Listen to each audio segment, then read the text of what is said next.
Hi everyone, welcome back to my channel, or hello if you're new. My name is Libby.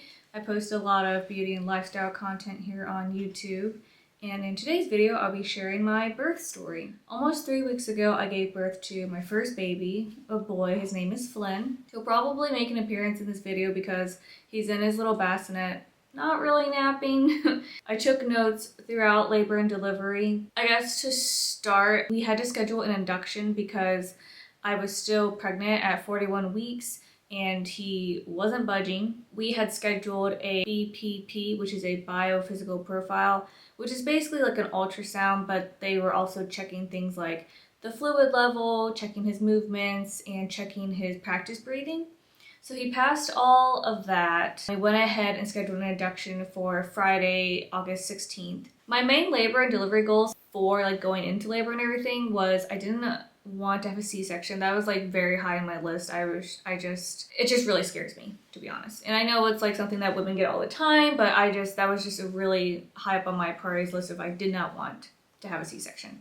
And also, I really wanted to have a natural birth. I didn't want to have an epidural. And not really for any particular reason, I just really wanted to do it all natural, and my hospital offers the nitrous oxide, so that was my plan, which I'll get to that later on. So we got the call pretty early in the morning saying they had a room ready and if we could come in. So we went to the hospital, checked in around 10 a.m. They did the cervical check first and I was already 2-3 centimeters dilated. So we didn't have to do the Foley balloon and we didn't have to do the misoprostol since my cervix was already kind of softened up. We just went straight into the Pitocin drip. I would say this is second to the worst part of labor. When they were trying to put the IV port into my arm, 3 different nurses couldn't do it, so I ended up getting stabbed 4 different times, and putting the IV port in is a little bit more complicated than just getting your blood drawn because it's a little bigger, tubing that they have to put in. So finally the IV specialist came in and she was able to get it in. Basically what was wrong was I had good veins, they were just very small veins, so they kept kind of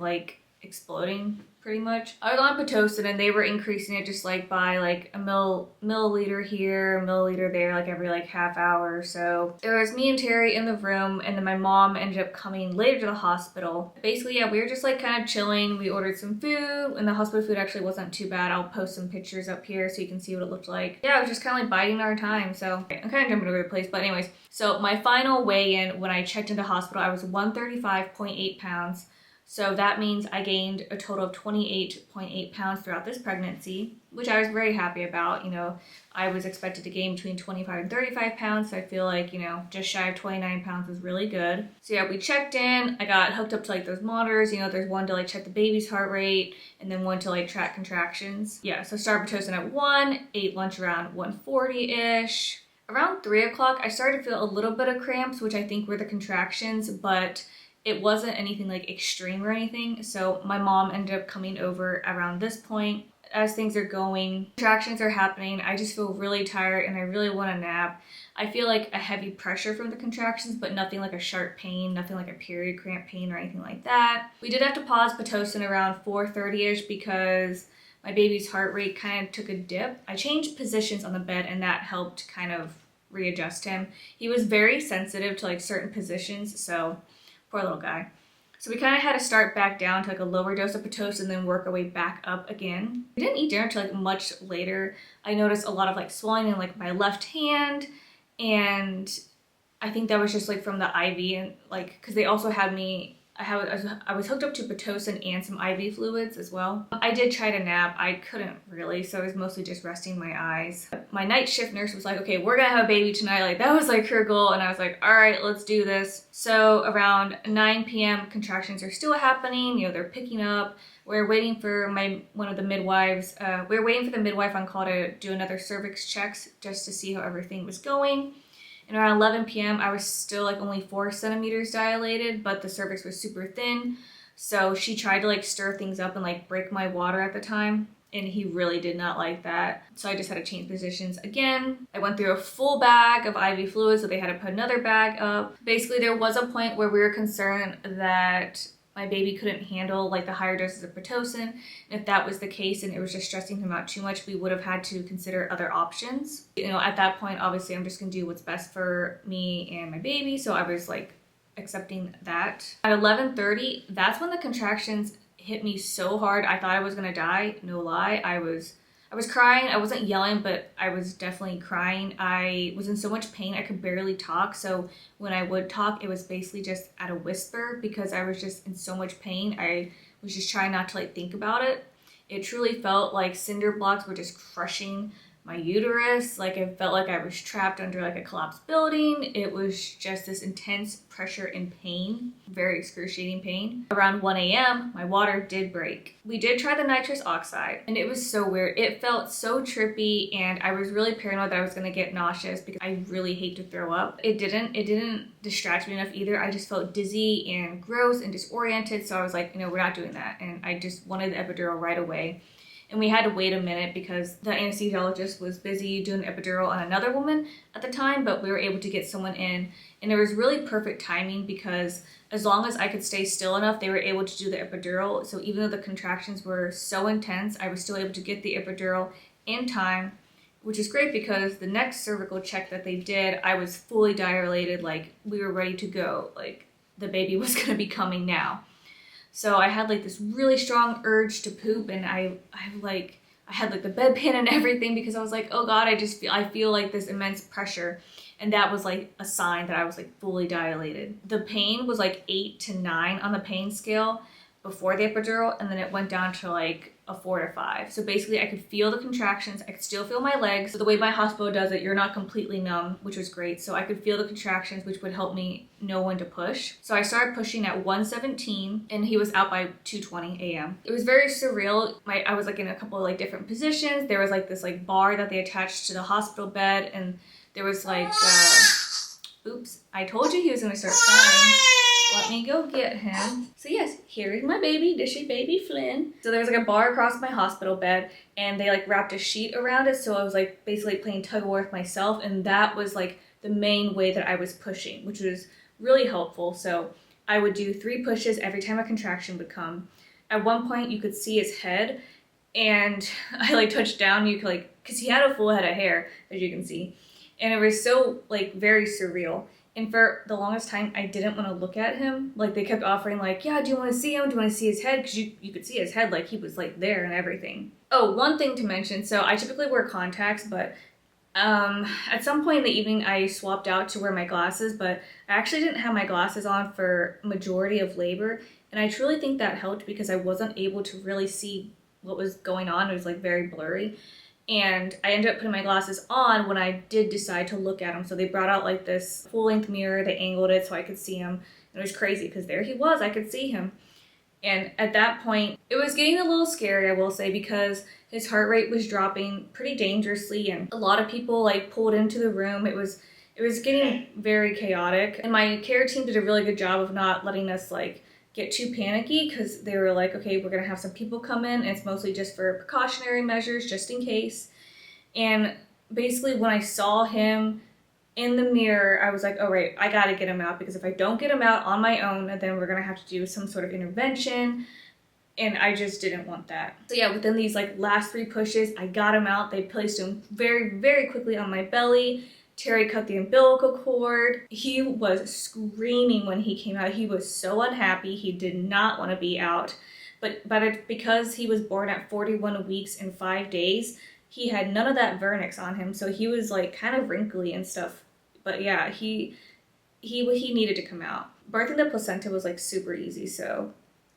But when that came out, my midwife was like looking at it. She was like, yeah, you can tell it's kind of old. Like it was still doing its job. But, I think we really timed it the best that we could because I think if we had waited any longer, the placenta just wouldn't have been in as good health and he would have just had more issues. So I'm really grateful that we had the induction when we did. Another scary thing that happened, I did have a PPH, which was a postpartum hemorrhage, because basically my uterus didn't want to firm up. It didn't like realize like, oh, okay, my job here is done now. Let me start the process to like shrink back down and everything. I lost like almost 1,400 milliliters of blood, but I didn't need a blood transfusion, thankfully. But I just remember them saying it was a lot, and luckily everyone was able to get the bleeding under control. I actually didn't feel dizzy or anything. I truly felt just very happy, just very grateful because he was okay, he was out, he was on my chest. He was still crying, very angry, but I was just so happy. So I had that hemorrhage, and then I also had a 2nd-degree tear, which wasn't linear. It was like an explosion. So I do have like stitches, and I'm like healing from that and everything like that. He was out. He was 7 pounds and 12 ounces. It's crazy to think that I pushed out almost an 8-pound baby. Like, I knew he wasn't gonna be like gigantic, but I was definitely a little bit anxious for him to be a little bit big because I'm only 5'2", right? It's like they like cleaned me up in a little bit. We moved from like the labor and delivery floor to the postpartum like recovery floor. And because I had gestational diabetes, which I will make a full video about because I think it's important, he had to get his blood sugars checked 3 times while we were at the hospital. So he passed all of his tests. So we checked in Friday morning, and then we were able to check out Sunday afternoon. And I think that like the nurses and like the midwife and stuff was surprised that I wanted to go home. But honestly, because he was fine and I was healing fine, you know, my bleeding was under control, I was able to pee on my own and everything, I really just didn't want to stay in the hospital any longer than necessary. We all just wanted to be back home. So it just really worked out. He passed all of his hearing tests and everything like that. His oxygen levels were great. And once we were able to go home, once they did my own blood work and like my blood work was okay. So I did have a little bit like lower numbers for like, I guess like my blood or whatever. So I am on like just an over-the-counter iron supplement up until like my postpartum visit in 6 weeks. I never thought I would have to be induced. A lot of the friends that I know that are in like a mixed relationship, like either they're Asian and the husband is white, or you know, like vice versa, they went into labor early, like week 36, week 37. So I was like fully prepared to go into labor early. And then when we didn't, I was definitely surprised. And so far everything has been really good. Once we hit like the 6-week postpartum mark and I go for like my checkup and everything, I'll do another like follow-up and kind of discuss about like postpartum. But so far, like I said, it's almost been 3 weeks since we've been home. We've all been doing really good. You know, we're settling into a routine. I am exclusively breastfeeding for now. I am also kind of like passively like storing up my breast milk as well so that eventually we can introduce a bottle for like some feeds. But for now, he's doing really good with latching and everything, so I'm very grateful for that. It's funny because my night nurse was like, I don't want to be weird, but like you have really good breastfeeding nipples. So, yeah, no, I just feel very grateful that, you know, we're all healing well. You know, there hasn't been any like extra complications since we've been home or anything. I'm starting to walk more. Yeah, so that is the story of how my little boy Flynn was born. It's still super surreal that, you know, he was, oh bless you, that he was in my belly for so long and that we made him from scratch and he's ours and he, I truly think he looks just like me, but very grateful. And honestly, you know, labor went as well as I think that it could have gone truly. You know, we had such a great care team. I felt very safe. I felt very heard and respected of all my wishes and things like that. So yeah, everything worked out great. So very grateful to be on the other side of it and just healing now. If you have any questions, non-medical questions, of course, because I'm not a doctor, but if you have any questions or just like curious, happy to talk about more things like in the comments and everything like that. But yeah, I will be definitely doing like more videos like my postpartum must-haves and things like that, my postpartum updates and all that jazz. But yep, thank you so much for watching and hanging out while I was retelling my birth story of my baby boy. Thank you so much for watching, and I will see you in my next video. Bye, friends.